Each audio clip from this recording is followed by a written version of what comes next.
Et bonjour Martin Cangelosi. Bonjour Philippe, bonjour à tous. C'est votre journal des médias. Qu'avez-vous au sommaire ce matin? Eh bien, des démissions à la chaîne aux États-Unis, des mesures choc à l'équipe, BFM grillé par France 3 et Denisot qui revient à la télé. Mais on commence évidemment par les audiences. Qu'est-ce que les Français ont regardé hier soir à la télé? Les Français ont plébiscité la fiction TF1, bon premier avec Le Seigneur des Anneaux, La Communauté de l'Anneau. 3 millions de téléspectateurs, 988 000, c'est 21,3% d'audience. Juste derrière France 3 qui ne démérite pas avec sa série policière Tandem, 3 948 000 téléspectateurs, 15,7% d'audience. Et puis en fin de podium, c'est France 2 avec son jeu Tout le monde joue avec la France. 3 millions de téléspectateurs, 13,5% du public.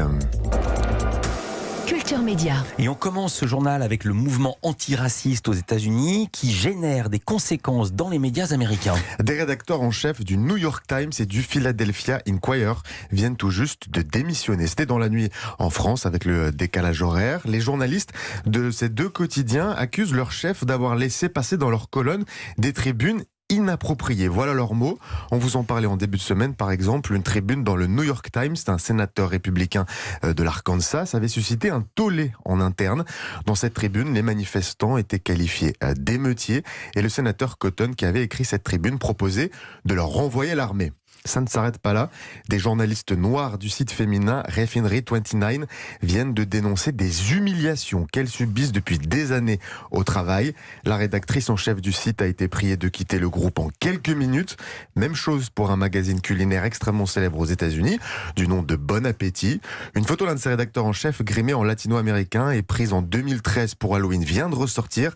Adam Rapoport, c'est son nom, a dû prendre ses affaires et quitter l'entreprise illico presto.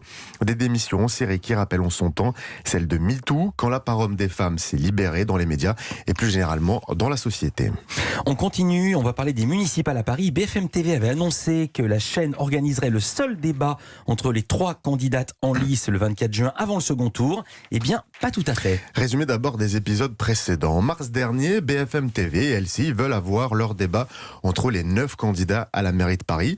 Ça n'a pas été facile, mais les deux chaînes info se mettent d'accord. LCI diffusera le premier round, avant le premier tour donc. C'est un carton d'audience. BFM TV compte bien surfer sur ce succès quelques jours plus tard, mais voilà, la France est précipitamment confinée. Le second tour est reporté à fin juin. Cela faisait donc 3 mois que BFM TV attendait. Depuis quelques jours, la première chaîne info le rappelle fièrement en boucle entre deux journaux. Le débat décisif d'entre-deux tours, c'est le 24 juin chez elle et sa petite sœur BFM Paris. Sauf que hier, changement inattendu, revirement. Anne Hidalgo, Rachida Dati et Agnès Buzyn décident d'accepter la proposition de dernière minute de France 3 Paris Île-de-France et de débattre bien avant le rendez-vous de BFM TV. Ce sera le 17 juin, mercredi prochain donc, dès 18h. Le débat sera aussi diffusé sur France Info, la radio, et France Info TV, canal 27, à la présentation Marc Fauvel et William Vanki. Et Martin, le service public tient ici sa revanche. Oui, parce qu'en mars dernier, rappelez-vous, ça chauffe dans les couloirs de France Télé et Radio France. Les patrons du service public apprennent par la presse que les candidats à la mairie de Paris ont refusé leur offre de débattre chez eux, préférant celle de BFM TV et de LCI. Furieux, ferrarissime, ils envoient un communiqué commun pour dire qu'ils sont stupéfaits. Gênés, les candidats du premier tour finissent par venir débattre sur France 3. C'était le 10 mars, mais pas pour un second débat. C'était juste après celui de LCI. Cette fois-ci, il semblerait donc que les services publics aient retenu la leçon. On continue ce journal des médias avec l'équipe qui lance des grandes discussions pour convaincre ses journalistes de faire des concessions pour sauver le journal. Dans le jargon, on appelle ça un accord de performance collectif. Cela veut dire très concrètement que la direction de l'équipe demande à sa rédaction des efforts pour enflouer une partie des caisses. Les salariés sont priés de réduire leur salaire de plus de 10% et de perdre 16 RTT par an. Raison invoquée des difficultés depuis 3 ans, la crise du Covid et la crise de Prestalis. Écoutez la réaction à ces annonces de Daniel Pérez. Il est syndicaliste CNJ CGT à l'équipe. Elle nous a annoncé un plan officiellement sans alternative, donc celui d'un projet d'accord de performance collective qui nous priverait, en l'état actuel de leur proposition, de 10% de salaire, même un peu plus, et de 16 jours de RTT, excusez du peu.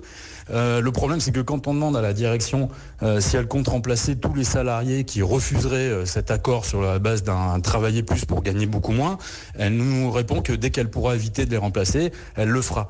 Donc ça veut dire qu'elle veut gagner sur tous les tableaux Et ça veut dire qu'à mon avis, on est parti pour une longue bataille parce que la vie à l'équipe serait rendue impossible après la signature d'un tel accord. Selon nos informations, la direction de l'équipe souhaite se donner tout l'été pour expliquer son projet et va insister sur un point. Le quotidien sportif espère revenir dans le vert dès 2021. Et en 2021, une fois les comptes meilleurs, l'équipe veut reverser une jolie prime d'intéressement et de participation à ses journalistes en contrepartie des efforts demandés. Réponse des syndicats: même si la prime était élevée, cela ne compenserait jamais la baisse des salaires. Et qui dit que la conjoncture va finalement repartir? Daniel Pérez, toujours de la SNJ-CGT, a aussi une autre crainte. Écoutez.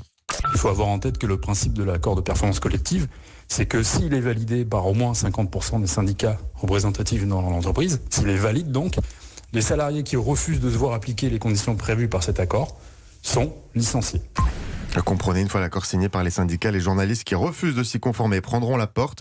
Côté direction, le message suivant va être martelé à la rédaction. Ce n'est pas le but de faire partir les journalistes tel un plan social déguisé.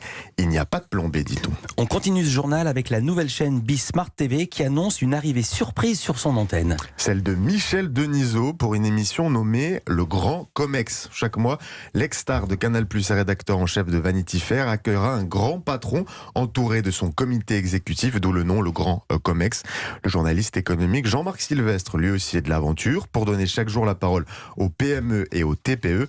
Au total, 7 heures de programme inédit diffusés par jour dès le 23 juin prochain. Ex-rédac-chef de Vanity Fair, il avait fait un très très bel édito pour dire qu'il arrêtait ce rôle. Et puis j'annonce que Stéphane Soumier, le fondateur donc de Bismart TV, sera notre invité mardi prochain dans Culture Média. Et puis on termine avec Charlie Hebdo qui a remis son premier prix Charlie de dessin satirique. 259 dessins, 15 sélectionnés, seulement 2 gagnants. CF, 24 ans tout juste, et Till, seulement 18 ans. Impossible, ça vous fait rire? Oui, parce que vous donnez les noms, mais on voit pas les dessins, donc ça ne nous parle pas Je vais encore. vous les décrire. Attendez, soyez pas impatients. Impossible donc de départager, selon le jury, ces 2 lauréats, ces 2 finalistes pour ce premier Grand Prix dont le thème était vivre sans portable. Un thème pas choisi au hasard, puisque le concours s'adressait à de jeunes dessinateurs satiriques dont ce n'est pas le métier et qui ont connu le portable dès leur plus jeune âge. Et là, après ce teasing de folie, à quoi ressemblent ces dessins satiriques? Fermez les yeux, vous les décrivez. Même si c'est toujours difficile de décrire un dessin, je le Vous précise. allez voir, je prends le risque. Il faut imaginer le dessin de Sef. Il est en noir et blanc, le trait fin. On y voit Sibeth Ndiaye, la porte-parole du gouvernement, les mains croisées, les yeux fermés, d'un ton magistral avec ses lunettes. Et cette déclaration: pour vivre sans portable, nous mettrons en place un numéro d'appel d'urgence. Et là, vous m'avez écrit ah. Et le second lauréat, alors Martin? Alors, vous voyez, je me lance dans la description quand même. Chez Till, le trait est un peu plus appuyé. Le dessin de couleur pastel marron, avec cette femme de Cro-Magnon dans sa caverne, une torche à la main. L'air est renfrogné, un os placé dans la tête telle une épingle à cheveux. Sur les murs de la grotte, on peut voir des dessins et des fresques qui ressemblent à des émoticônes de téléphone portable, version préhistoire. Cette fois-ci, la légende. Comment a-t-on vécu sans portable? Et cette dame en peau de bête, avec sa bouille débonnaire, avec sa jolie bouille débonnaire, qui lance à son mari: ne m'attends pas, je sors avec les copains, je vais chasser quelque chose à manger pour moi, rien que pour moi, et de rajouter: sale con. Bref, courez plutôt vite, vous avez raison. Voir ces dessins, page 12 de Charlie Hebdo, ce sera plus éloquent. Cette semaine, la une de Charlie Hebdo qui se présente ainsi: Despentes Zemmour, bavure chez les flics de la pensée. Et il renvoie Despentes et Zemmour dos à dos. Merci beaucoup Martin Cangelosi. À demain pour un nouveau journal des médias. À demain.